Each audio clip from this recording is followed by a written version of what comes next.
Em meio aos simples momentos do cotidiano, um chiclete que fazia bolas enormes e ainda contava com divertidas coleções de figurinhas, transformava o Dia das Crianças brasileiras em pura diversão. Olá amigos, Rafael Alves aqui, e hoje vamos conhecer a trajetória de uma marca que tornou a infância dos brasileiros mais divertida.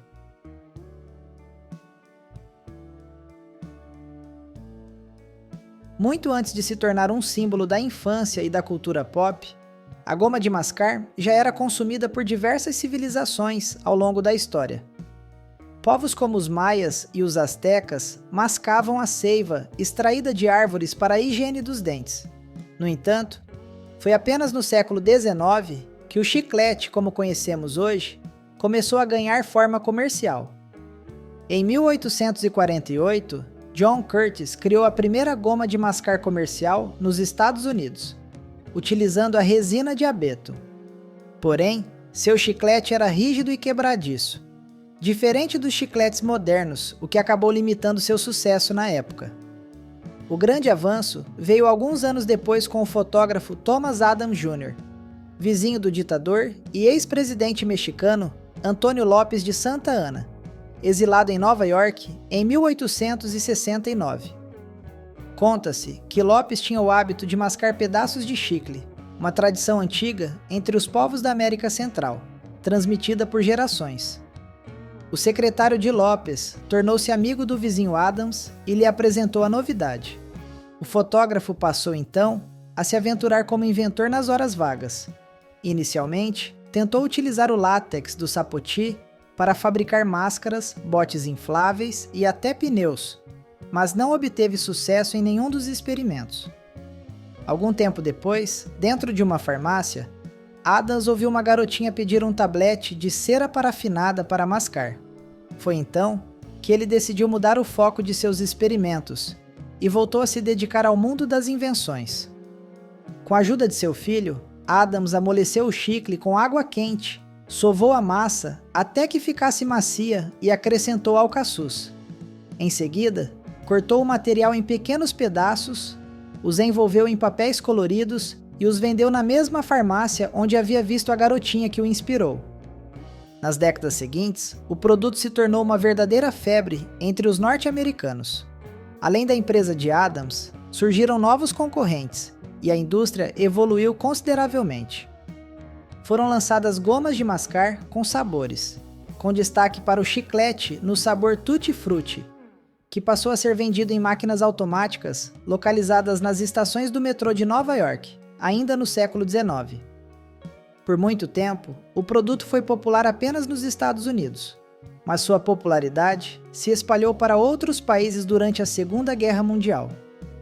Nesse período, o chiclete desempenhou uma função bastante peculiar.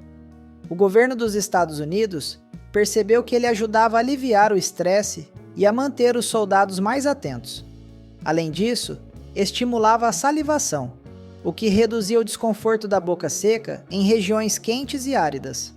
Assim, passou a ser incluído nas rações militares. Essa distribuição em larga escala contribuiu para que o hábito de mascar chiclete se espalhasse pelo mundo. A introdução da goma de mascar no Brasil está intimamente ligada à presença de soldados norte-americanos durante a Segunda Guerra Mundial, quando trouxeram o produto para o país, especialmente para as bases militares instaladas no Nordeste, como em Natal, no Rio Grande do Norte. Conta-se que os soldados recebiam uma grande quantidade de gomas de mascar e frequentemente distribuíam o doce para as pessoas da região, ajudando a disseminar o hábito entre os brasileiros.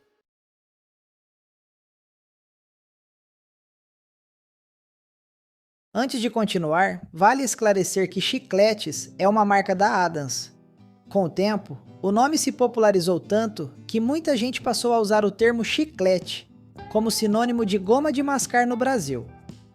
Ao longo do vídeo, usarei esse termo várias vezes, mas sempre no sentido genérico, como sinônimo de goma de mascar ou chicle de bola, e não como uma referência à marca da Adams.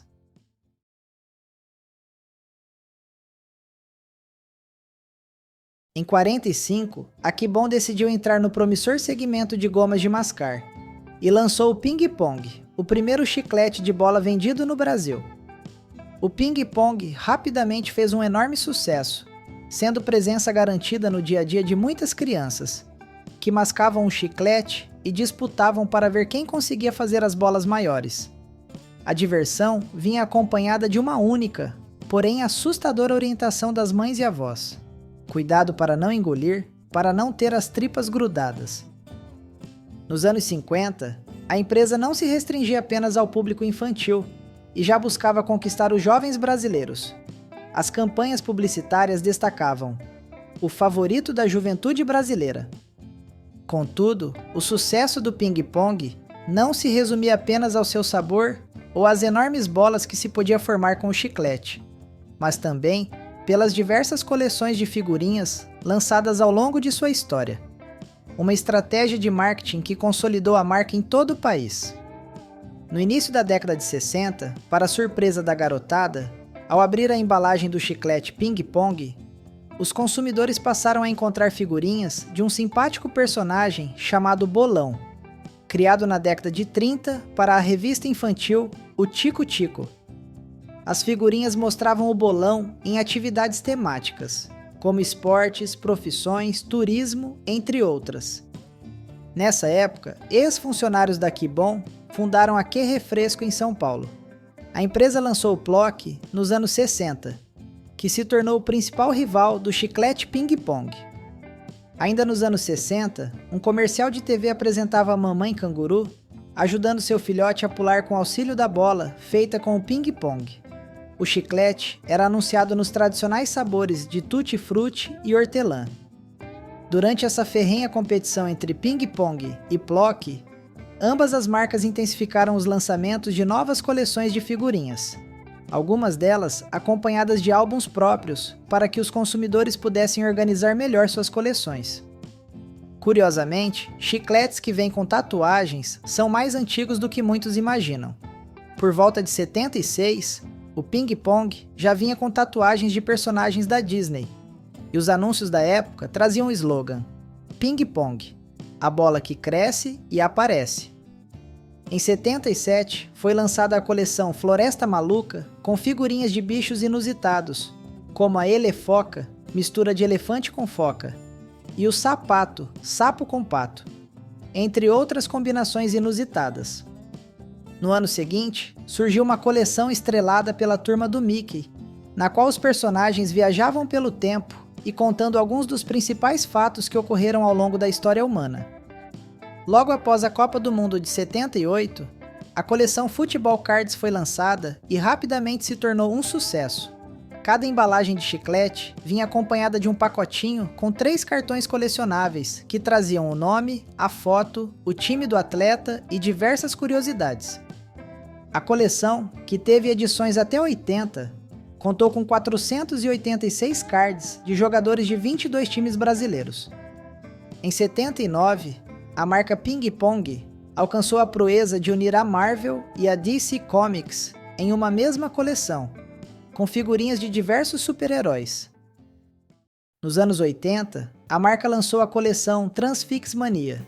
Os Transfix eram adesivos que precisavam ser raspados sobre uma superfície e traziam temas como clubes de futebol, bichinhos, expressões, monstrinhos, sinais de trânsito engraçados, entre outros. Em 81, foi a vez da Piadinhas dos Trapalhões, com figurinhas contendo piadas de Didi e sua turma no chiclete ping-pong. Já sob o comando da General Foods, desde a década de 60, a Kibon passou a focar mais na produção de sorvetes e na ampliação de sua participação no setor de sobremesas. Em razão disso, em 82, foi firmada uma parceria com a Que Refresco, transferindo toda a linha de produtos secos para a empresa, incluindo chicletes, sucos em pó e chocolates. A Kibon detinha 50% do capital dessa sociedade, e a Que Refresco passou a ser responsável pela produção do chiclete Ping Pong. A marca continuou investindo em novas coleções. Em 82, por exemplo, foi lançada a coleção Fórmula 1, composta por 180 figurinhas que traziam imagens de grandes pilotos, brasões das equipes, mapas de circuitos e muito mais. Ainda na década de 80, foi lançado o Ping Pong 2 em 1, disponível nos sabores de hortelã e tutti-frutti, além do novo sabor de maçã verde. Em 84, seguindo a tradição de lançar coleções uma atrás da outra, o chiclete Ping Pong passou a trazer figurinhas dos Jogos Olímpicos de Los Angeles. No ano seguinte, a Kibon foi vendida para a Philip Morris, empresa americana mais conhecida por seus negócios na indústria do tabaco, que pagou 6 bilhões de dólares por todas as operações da General Foods no mundo. Em 86, a marca Ping Pong lançou um concurso que certamente deixou muitas crianças com insônia, tamanha ansiedade para conseguir o prêmio. Na época, bastava enviar 5 embalagens de ping-pong acompanhadas de uma carta com uma frase sobre o chicle de bola.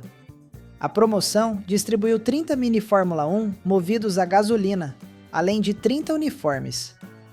É impossível deixar de mencionar as coleções relacionadas ao futebol, uma verdadeira paixão nacional, como a Craques da bola de 83 e as edições das Copas de 82, 86, 90 e 94. Ao longo dos anos 90, a marca Ping Pong manteve a tradição de lançar uma enorme variedade de coleções de figurinhas, que marcaram a infância de toda uma geração. Entre elas, destacam-se as coleções Pantanal, Amazônia, Fundo do Mar, Volta ao Mundo, Recordes do Guinness, Animais em Extinção, além de coleções de sucesso em parceria com a Disney, como Rei Leão, Aladdin, Toy Story e Corcunda de Notre Dame. Esta última acompanhada de uma edição especial de chiclete Ping Pong com sabor de manga. Além das figurinhas, a marca também apostou nos apps inspirada nos Tazos, que na época faziam um enorme sucesso em promoções dos salgadinhos da Elma Chips. Assim, a marca lançou a coleção Animais em Extinção, composta por 80 bichos diferentes. Os anos 90 não foram marcados apenas pela grande quantidade de coleções lançadas, mas também por acontecimentos relacionados ao controle da marca. Em 93, a Philip Morris, então detentora da Kibon, adquiriu as ações da Ki Refresco, que desde o início dos anos 80 era responsável pela produção do chiclete Ping Pong. A divisão de alimentos da Philip Morris, a Kraft, passou então a ficar responsável pela marca Ping Pong. Quanto à rivalidade entre as marcas Ping Pong e Plock, vale mencionar que por anos os chicletes eram produzidos pela mesma empresa, um detalhe que, acredito, passou despercebido por boa parte dos consumidores brasileiros. Outro acontecimento relevante dessa década foi a venda da Kibon para a GC Lever, posteriormente renomeada para Unilever. Entretanto, nessa altura, a marca Ping Pong já não tinha qualquer vínculo com a Kibon. Nos anos 2000, a marca mudou de mãos novamente, com a compra de parte da divisão de confeitos da Kraft pela Adams, que incorporou as icônicas marcas de chiclete Plock e Ping Pong. A partir dos anos 2000, foram lançadas diversas coleções de figurinhas, como Pica-Pau, Carros, Shrek, Chaves, Medabots, Homem-Aranha, Sandy Jr., além de uma coleção em parceria com a Nintendo, com figurinhas de personagens icônicos de jogos e desenhos como Mario, Donkey Kong, Pokémon, Zelda, entre outros. Essa promoção também contava com figurinhas premiadas, que davam aos consumidores a chance de ganhar prêmios como o tão cobiçado Game Boy Advance. Em algumas dessas coleções, a Adams optou por estampar juntas as marcas Ping Pong e Plock nas embalagens dos chicletes. No entanto, o Ping Pong simplesmente desapareceu sem aviso prévio. Ao que tudo indica, a última coleção de figurinhas do chiclete foi a Kung Fu Panda de 2008. O que leva a crer que a produção do produto tenha sido interrompida logo depois. Alguns especulam que a Adams teria optado por manter apenas o chiclete Plock, já que as duas marcas eram vistas como concorrentes no mercado. Curiosamente, o chiclete Plock também sumiu sem maiores explicações, o que sugere que ambas as marcas foram retiradas do mercado em períodos próximos. Em pesquisa junto ao INPI, verifiquei que tanto a marca Ping Pong quanto a Plock ainda estão registradas no país. No entanto, existe uma empresa interessada nas marcas, e por isso ambos os processos foram alvos de caducidade, pois o uso das marcas foi interrompido por mais de 5 anos consecutivos. Ainda não há uma definição sobre essa questão, e ambos os registros estão sob análise da autarquia federal. Não há qualquer comunicado oficial a respeito de um retorno da marca. De qualquer modo, é fato que o ping-pong fez parte da infância de muitos brasileiros, com coleções de figurinhas que até hoje são cobiçadas por muitos colecionadores. Gostou da viagem pela história da marca Ping Pong? Então, deixe seu like e se inscreva no canal para não perder as próximas histórias sobre marcas e empreendedores de sucesso. Se você tiver alguma sugestão de história, escreva nos comentários. Um grande abraço e até a próxima!